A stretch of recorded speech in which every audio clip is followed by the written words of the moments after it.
José Martín Baró nació el 7 de noviembre de 1942 en Valladolid, España. En 1959 entró al noviciado de la Compañía de Jesús en España y terminó sus estudios en España el primer año y consecuentemente entre El Salvador y Colombia. En Colombia ingresó a la Facultad de Estudios de Teología de la Universidad Javeriana de Bogotá, donde se enamoró de la teología y asimismo de la psicología. Estudió filosofía en la Pontificia Universidad Javeriana de Bogotá y teología en Europa y Centroamérica. Posteriormente encontró un gusto por la psicología y por tanto obtuvo su licenciatura en 1975 de la UCA en El Salvador como psicólogo. Posteriormente hizo su maestría en Ciencias Sociales, la cual obtuvo en 1977 y para 1979 cursó su doctorado sobre Psicología Social y Organizativa. Tras su regreso a El Salvador, se dedicó a la docencia, a la acción social y a la investigación en medio de una guerra civil que vivía el país, lo que ocasionó su asesinato el 6 de noviembre de 1989 junto a otros 5 compañeros jesuitas, una colaboradora de la universidad y su hija. Como psicólogo social, fue reconocido como un pionero de la psicología de la liberación, la cual se enfoca en entender los problemas sociales desde el contexto y la experiencia de los oprimidos. Además, trabajó para que la conciencia humana fuera estudiada desde su contexto histórico-social y para que la psicología se convirtiera en una herramienta que pueda hacerle frente a la violencia, a la desigualdad y a los demás problemas que acarrean estos inconvenientes sociales. La vocación sacerdotal también estuvo muy comprometida con las comunidades pobres, particularmente con la comunidad de Jayaque en El Salvador, a la cual le dedicaba sus fines de semana después de acabar su trabajo en la semana en la universidad. Defensor de los derechos humanos, fundó el Instituto Universitario de Opinión Pública, el cual buscaba devolverle la voz a los salvadoreños a través de rigurosas encuestas, las cuales reflejaban al público la percepción y los deseos sociales que existían en este momento del país. Debido a su rol como psicólogo, como sacerdote y como defensor de los derechos humanos, sus investigaciones sobre la violencia, la guerra y los impactos de la psicología sobre las víctimas se convirtieron en grandes referentes internacionales y además se convirtieron en blancos de ataque dentro del país, lo cual conllevó a su asesinato en 1989 en la universidad. Entre los años 60 y 90, El Salvador fue víctima de una cruenta guerra civil, marcada por la polarización ideológica, por la represión militar y por una gran pobreza estructural. Las principales víctimas fue la población civil, víctimas de masacres, de desplazamientos y de una sistemática violación a sus derechos humanos. En esta época, los organismos de seguridad, en lugar de proteger, se encargaban de perpetuar toda la violencia, y las instituciones lo que hicieron fue encubrir todos estos abusos de poder. Dado esto, Martín Baró denunció la mentira institucionalizada y promovió la psicología como una herramienta que debía ponerse del lado de las mayorías populares, convencido de que la ciencia está comprometida con la justicia y con la paz. Javier Giraldo Moreno es un jesuita colombiano, nació en 1944, que estudió filosofía y teología en la Pontificia Universidad Javeriana de Bogotá y posteriormente estudió una maestría en análisis regional en la Universidad de París. El joven fue influenciado por el compromiso social de sacerdotes como Camilo Torres. Fue investigador y acompañante de comunidades en el Centro de Investigación y Educación Popular y en 1988 fundó la Comisión Intercongregacional de Justicia y Paz.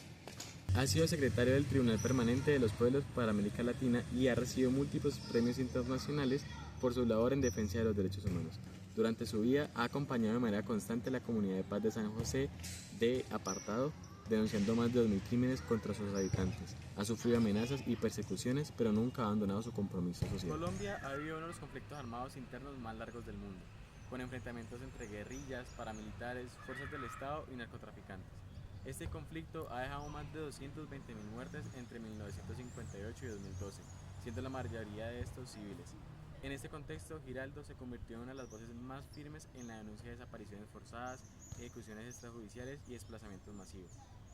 Denunció la responsabilidad del Estado en prácticas de terror y la impunidad sistemática que ha protegido a los responsables. También fue fundador de la ASFADES, organización que lucha por la memoria de los desaparecidos en Colombia. Su acompañamiento a comunidades como la de San José de Apartadó o a las demás zonas humanitarias del Chocó se ha convertido en una alternativa de resistencia civil frente a la violencia. A pesar de los riesgos de amenazas de muerte, su labor ha fortalecido las luchas sociales y visibilizado internacionalmente los crímenes cometidos acá en Colombia. Finalmente, lo que estas dos historias de vida evocan en mí un poco a reflexión personal es esta muestra de poner más el amor en las obras que en las palabras, porque siento que son historias de vida muy auténticas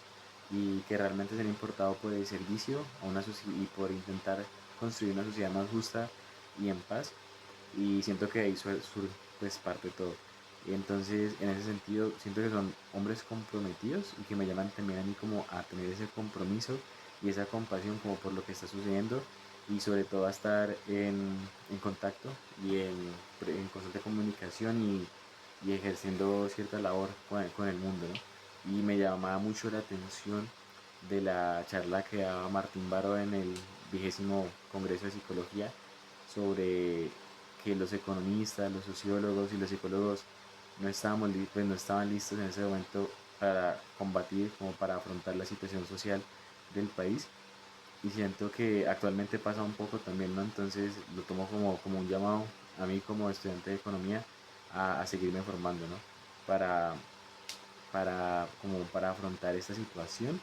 Además que es una situación que en Colombia se ha vivido mucho, como lo mencioné anteriormente, es una historia muy larga de conflicto y que siento que muchos economistas en la actualidad se han enfocado más por esta parte de los negocios, que no estaban, pues está como cada uno con su plan de vida, pero siento que la economía está llamada a un sentido más social, a estar en contacto con el mundo, a estar en contacto más allá de las cifras con las personas que están detrás, con los acontecimientos sociales, con el contexto socioeconómico de las personas, incluso cultural. Y, y nada, pues esta parte de la psicología social me llama mucho la atención porque nunca había, no lo había pensado así como esta parte de experimentarlo desde la parte de los oprimidos, desde el pueblo oprimido, de las personas que están oprimidas por diversos factores socioculturales y sociopolíticos.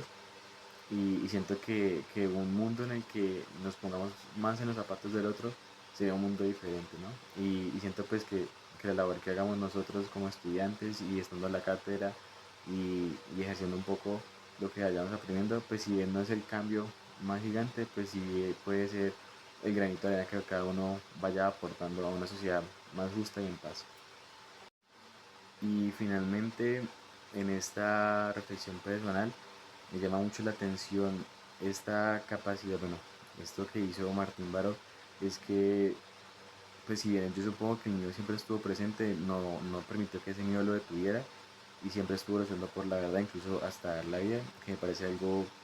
súper admirable e inspirador porque pues en la actualidad muchas veces no sucede, ¿no? Y, y siento que es como una certeza que él tenía muy clara sobre la verdad de, de que lo que pasa actualmente y en su momento pues no era justo con las personas ni con los pueblos que están siendo oprimidos ni con los pobres y, y me llama mucho la atención también que si bien lo hacía desde la academia también lo ponía en práctica, no están como estos dos mundos. Si bien en la semana estaba todo el tiempo en la universidad, ya sea como el vicerrector que llegó a ser nombrado y trabajando, siempre estaba en pro de la comunidad y los fines de semana, desde su vida sacerdotal, pues también lo estaba poniendo en práctica y no era un hecho hipócrita como se podía pensar un poco y como a veces se ve desde la academia que se dice algo, pero bueno, cuando hay que hacer no sucede. Y en cambio me parece que era una persona muy íntegra, muy coherente y muy admirado.